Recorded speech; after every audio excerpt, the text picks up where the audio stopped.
medyo mataas pa rin yung ba sa may, lalo sa malapit sa may lawa. Yan, sa Pingan, Barangay Malaban, Barangay Dalapas. Tapos sa San Pedro, yung Barangay Cuyab, Landayan, si Mount taga doon. At yun. Pero kami, hindi kami pinahan. Dahil yung bahay namin nasa mataas na kita. Ang mabasahin kong tala ay sinulat ng isang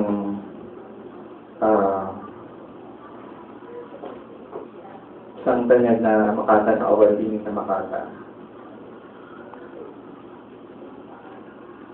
Ang pamagay nito ay ang kanilang mga karapatan. Tula ni Romulo Sandoval. Ang kanilang mga karapatan. Kanila ang karapatang paalisin sa Canal de la Reina, Sunog Apog, Tripa de Gallina, sa magkabilang gilid ng mga kalye Riles. Ang karapatang bunutin sa tinubuang lupa. Bago ito'y tinamasan nila at ipinagpista, ang karapatang magtilik ng mga palutsinang gapok at kalawanging lata. Mabusog sa wala o sa tuyo'y magpakasasa. Basahan ang lampining, ilibing sa basahan. Magkabulatit galis, magka-eltor, magka-TV. Maligo sa alikabok kung tag-araw, matupok. At kung tag-ulay ginawing bakain, malunod. Suma nila ang karapatang ihapay at isubsob. Ikumuloy. Ang karapatang butasan ng bitukat ugdan.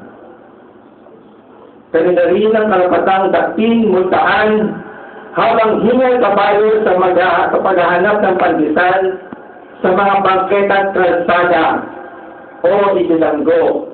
Ang karapatang ikubli sa mga mata't ilong turista sa mga nagpapahanging limusina sa mga detipa de Aparico de Baston, pagkat sila umano'y salot sa paninit pang-amoy at walang naisatampang dolyar at piso sa pambansang Caja de Hierro.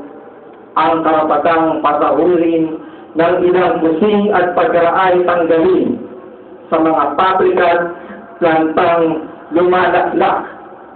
lumalaklak sa pawis nila dugo.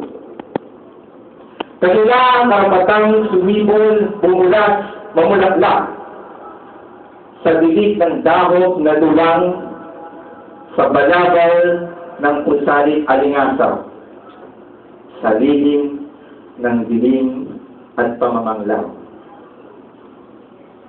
Kanila lamang at sa kanilang mga kauli ang karapatang iklasin sa sinuplingang lupa, ang karapatang baklasan ng himala. Maraming salamat.